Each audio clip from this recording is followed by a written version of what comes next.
बिजली का बिल न देने पर उनके कनेक्शन काटने का काम करते हो।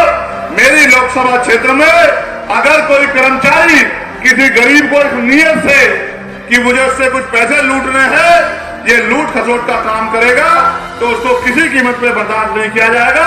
ऐसे कर्मचारियों पे कार्रवाई करने का काम आपको करना पड़ेगा। और उन्होंने मुझे आश्वासन दिया कि सांसद साहब, मैं विश्वास दिलाता हूं, एक भी घटना ऐसी पाई जाएगी तो उन पे कार्रवाई होगी। ये आपका क्षेत्र है, 75 साल बाद क्या मिला? पढ़े लिखे नौजवान बैठे हैं, बताओ नौकरी मिल रही है?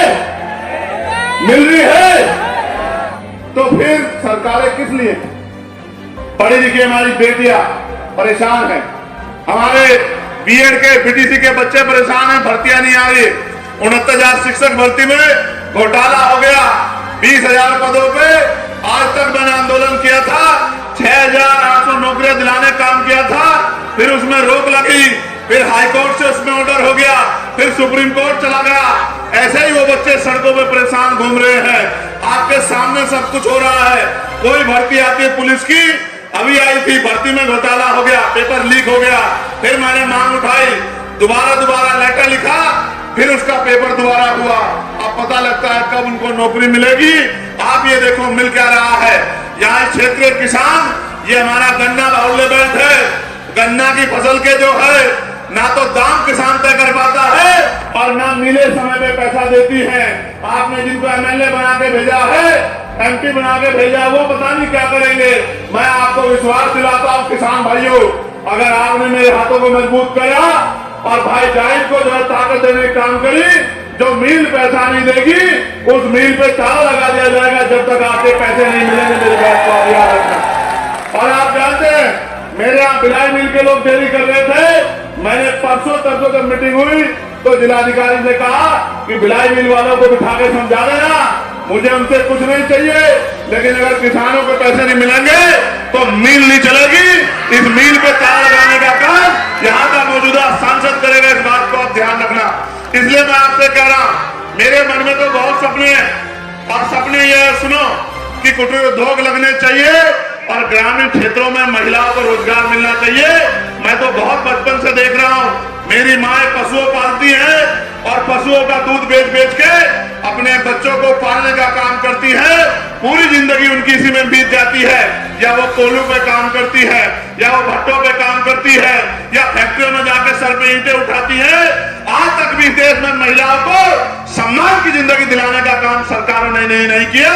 आप किसी क्षेत्र का मामला उठा के देख लो, बहन बेटियों पे जिस तरह का जुल्म हो रहा है, कानून व्यवस्था के बैठे लोग उस तरह से बहन बेटियों के सम्मान की सुरक्षा नहीं कर पा रहे हैं। इसलिए मैं तो चाहता हूं कुटीर उद्योग लगे ब्लॉक स्तर पर और महिलाओं को घर पे रोजगार मिलने का काम हो, सम्मान की जिंदगी मिले और 15-20 हजार रुपए का रोजगार मिले।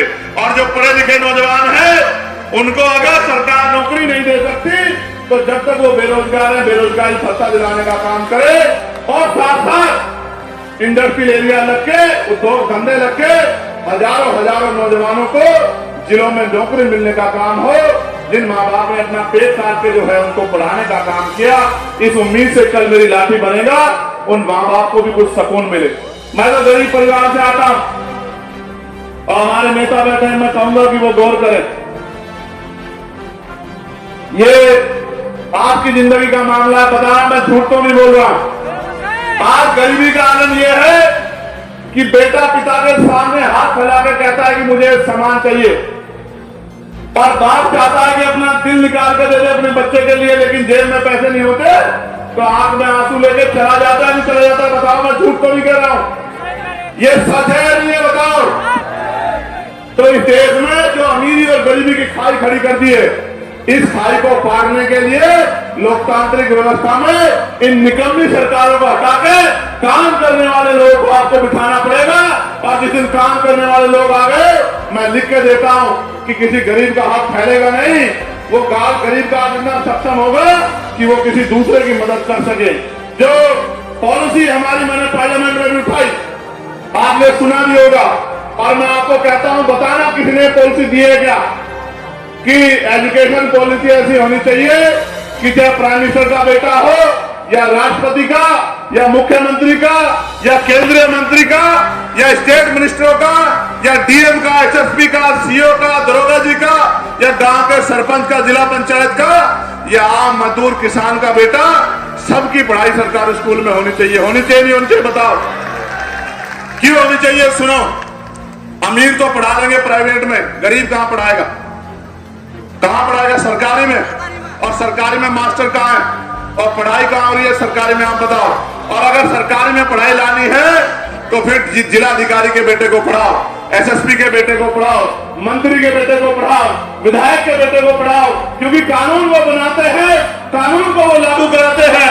जब उनके बच्चों को अच्छी पढ़ाई मिलने की बारी आएगी तो गरीब किसान मजदूर के बच्चे को भी अच्छी पढ़ाई मिलेगी। और जो जेब कटाई होती है इस नाम पर प्राइवेट स्कूलों में, वो जेब कटाई बंद हो जाएगी। मैंने कहा पार्लियामेंट में कि हेल्थ पॉलिसी ऐसी होनी चाहिए कि गरीब को भी बेहतर से बेहतर इलाज मिलेगा। कैसे? अमीर तो प्राइवेट में चला जाएगा, गरीब कहां जाएगा? बताओ कहां जाएगा?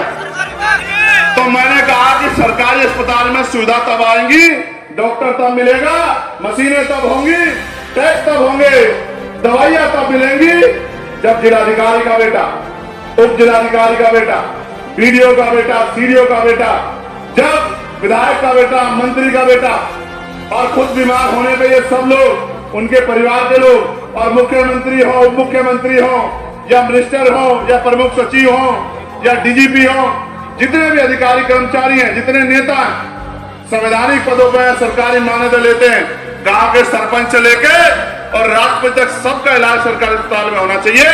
जब एक बेड पे